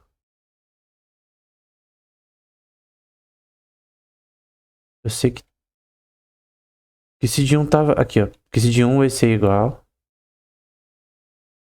QCD 1 de quê? Vai ser igual a 2. Opa. Fazer de novo. QCD 1 vai ser igual a Q. Vai ser igual a 2 elevado ao logaritmo com base 2 de eta de Q, que são valores naturais. Números naturais. Se eu não me engano. E delta é um valor positivo, racional. Eu já expliquei em outra aula, né? Então esses dois vão ser usados aqui. Nesse contexto da função de probabilidade. Então isso daqui é aplicável para a função de probabilidade. A gente já viu isso daqui na última aula. Então eu não vou explicar de novo. Mas ele foi adicionado na equação aqui, né? Então, o exceed 2, né? O exceed 2 foi adicionado nas equações. Visto que já mostrei na outra aula, creio que não tem que mostrar de novo. Mas agora, no fim, você tem essa relação probabilística específica denotada por exceed 2. Então, é de outra aula. E aí você tem... Para cada espaço de percepção, você vai ter T maior que K. Aí no fim você vai ter a soma das recompensas. Essa função de recompensas, ela vai ter dentro de zero. Dentro do espaço de números reais, que é definido dessa forma. Que estão dentro dos números... Não, nesse caso, na verdade, está dentro dos números irracionais, perdão. Nesse caso, está dentro dos números irracionais. Irracionais, não reais. É que no fim essa computação vai gerar números reais, mas aqui são números irracionais. Essa parte aqui... eu já mostrei anteriormente. São números reais. Aí no fim você tem essa computação se I é menor que K. I dentro de epsilon, né? Então, dentro de epsilon. Que é observáveis e recompensas. Se for maior ou igual a K e se for maior ou igual a K, sendo que as ações são diferentes de B. Então, você tem uma premissa do modelo de computação. Poderíamos tendo um candidato, né? Que sendo essa função aqui, né? QB, dentro do espaço de ações, você tem essa relação de computações feitas desse agente de recompensas, né?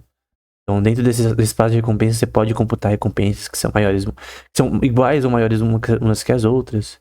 Aí você pode achar se uma recompensa é melhor que a outra. Então, dentro do espaço de ações, eu posso provar que esse conjunto de ações é melhor. Então, que a prime é maior do que A, ou que o A passado é melhor que a prime, então por isso eu tenho que usar o A passado, né? A ação passada é melhor nesse contexto.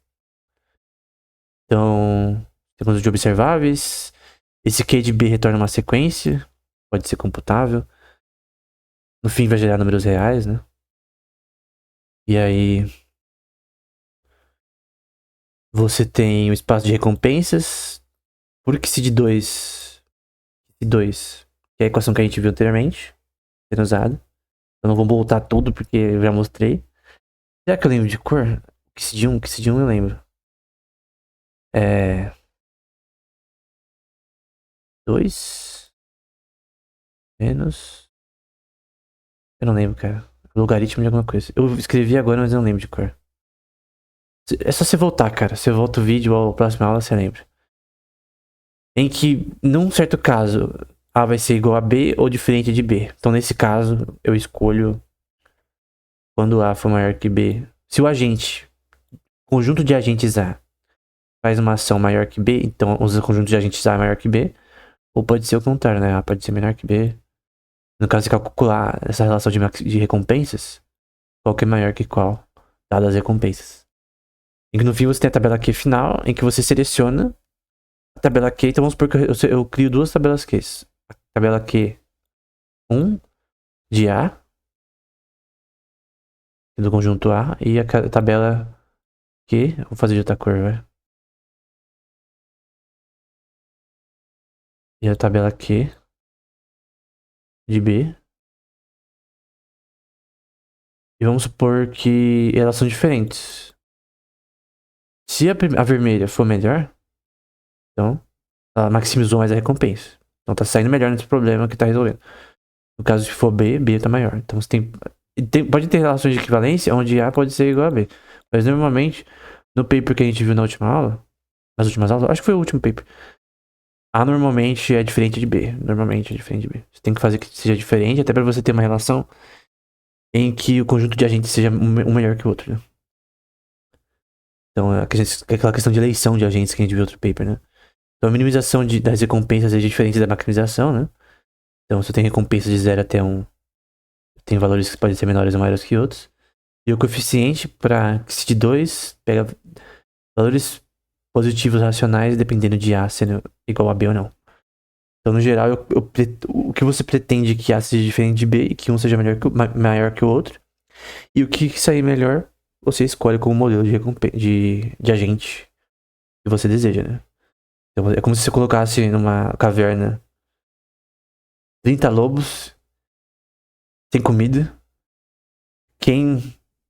Os lobos vão começar a se matar, né? Porque eles. Lobos, até de ponto de vista psicológico, eles atacam uns aos outros quando ele tem fome, né? Alguns tipos de lobos fazem isso, né? Um canibalismo entre lobos, né? Tem artigos que eu já li nesse tema que tem a ver com isso. Então, se você colocar lobos desse tipo de uma mesma alcateia, num espaço de fome, né? Os mais fortes, os alfas, né? Vão comer os betas, né? É... E aí, no caso, os mais fortes vão sobreviver. Simples. Então, você vai voltar lá num certo tempo e você vai ver, sei lá, depois de um mês, que vai ter aqueles que sobreviveram. Tá ainda machucados, mas o mais forte vai. Os mais fortes irão sobreviver. É a mesma ideia. Você pega os agentes que são melhores. Aí você tem a construção de Exceed 2. Aí você tem esse D, dieta, Q de B. E pelo que eu lembro, tem a ver com você usar números irracionais com números naturais para fazer essa computação. Aí você tem um valor real randômico, independente da fração, porque delta também vai ser randômico. Um valor delta que também é usado em Exceed 2, que é randômico. Aí você vai ter Q1 diferente de QB. E portanto, isso segue, né? É uma parte importante, né? Que vai ter uma tabela Q pior que a outra. Então, uma tabela Q, uma tabela de recompensas, ela é diferente. Essa aqui é a tabela de recompensas A, que nem o exemplo que eu mostrei aqui, né? Você tem a tabela de recompensas A e a tabela de recompensas B. Aqui, né? Eu realmente preciso de uma Intus, né? E essa aqui é o A, então eu vou colocar aqui A. E a B eu vou colocar de amarelo, só pra... O azul, né? Melhor azul. Então aqui é a B. É a outra tabela aqui. As duas são diferentes, são claramente resultados diferentes. A que tem maior recompensa você escolhe como base do seu algoritmo.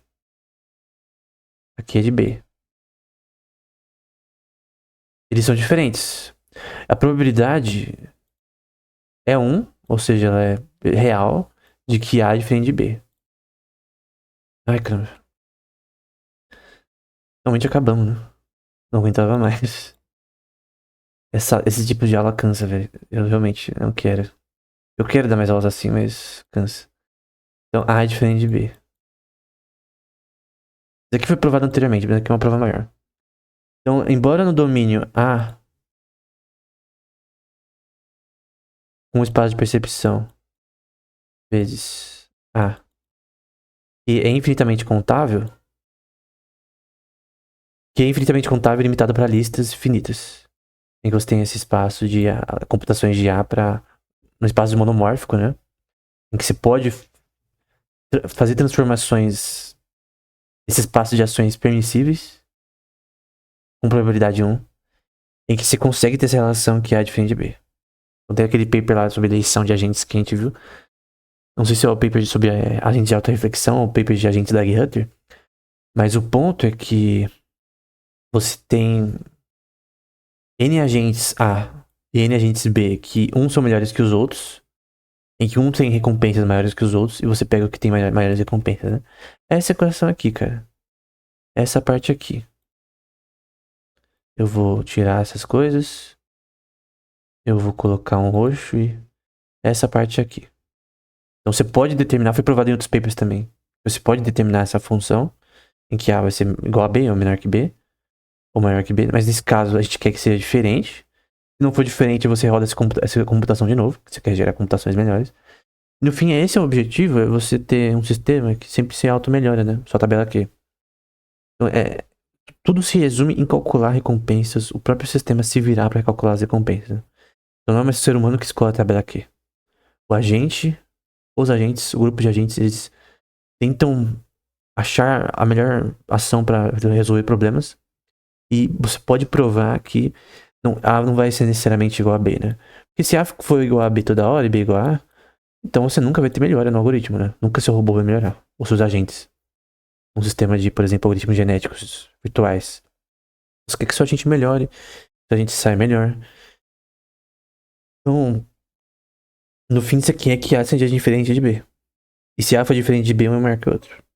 Não, Nós estamos numa contradição, né?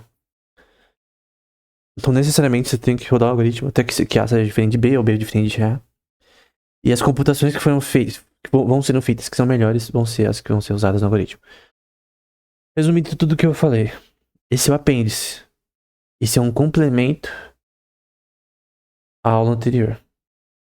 Eu pensei em não dar essa aula, mas terminando ela, eu vi que ela é importante, né? Porque ela demonstra as coisas que foram ditas anteriormente de uma forma mais clara. É muito importante, cara, porque eu recomendo muito, que eu já falei em outros vídeos, né? Se você deseja fazer um TCC, um mestrado, doutorado nesse tema, né?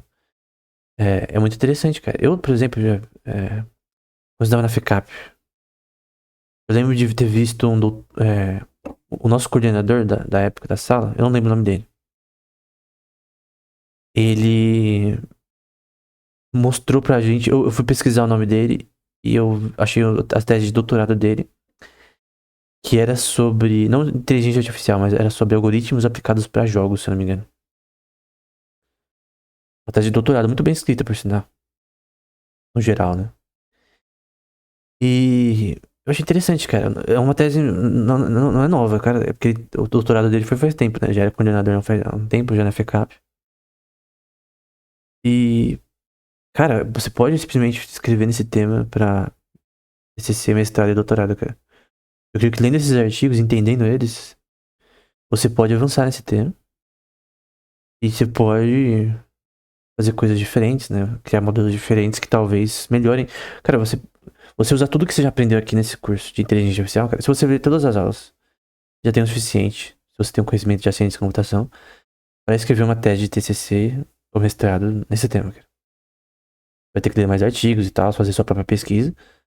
Mas, cara, já te ajuda, mano. Já te ajuda. Meu objetivo com essas aulas de fato, ensinar as pessoas sobre inteligência artificial geral. E mostrar como é difícil esse tema e como...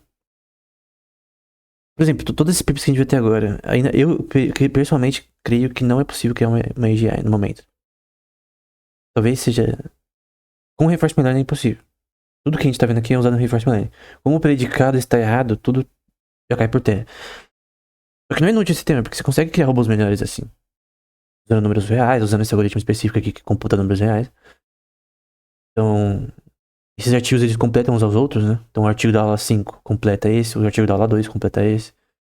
O artigo do Marcus Hutter que a gente viu no curso de inteligência artificial nos games, né? Também completa esses.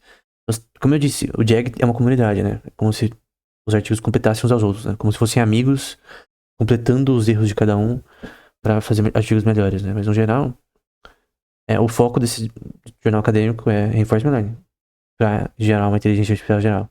Esse modelo não necessariamente, seguindo o Chomsky aqui, Noam Chomsky, gera um sistema de IA de fato possível, mas eu creio que gera sistemas computacionais melhores. E se geram sistemas computacionais melhores, eu creio que é totalmente válido que as pessoas escrevam nesse tema e melhorem esse tema. Até porque eu creio que tem várias aplicações para robótica. Até para cuidado em hospitais e coisas do tipo, em que você, asilos e tal, e várias aplicações de robótica, braços mecânicos, ações de sistemas, estruturas para pessoas que não têm como andar, prostéticos, né? Não sei o nome. Como se fosse vira tipo um mecha, né?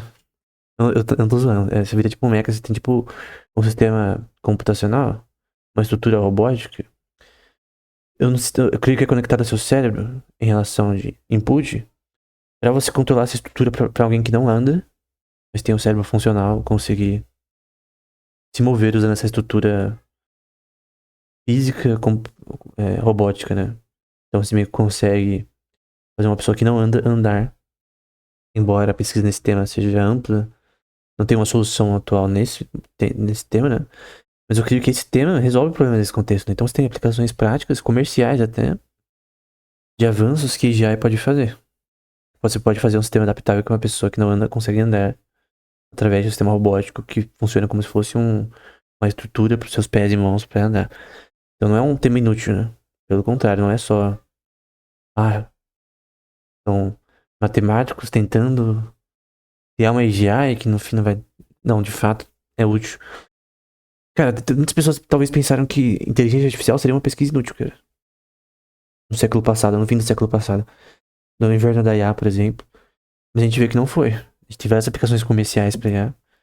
E tem várias aplicações, na minha opinião, comerciais pra robótica, né? Então você consegue fazer robôs ou agentes virtuais melhores usando uma XI desse tipo, né? Sistema desse paper, né? Ou reinforcement learning. Então significa que esse tema é útil. Tem aplicações computacionais óbvias. E de fato pode ser comercialmente útil no futuro. E o avanço do conhecimento é o avanço da prosperidade da sociedade, né? Então se isso é útil para o avanço da sociedade, então de fato estudar isso não é inútil, né? Então, até a próxima aula.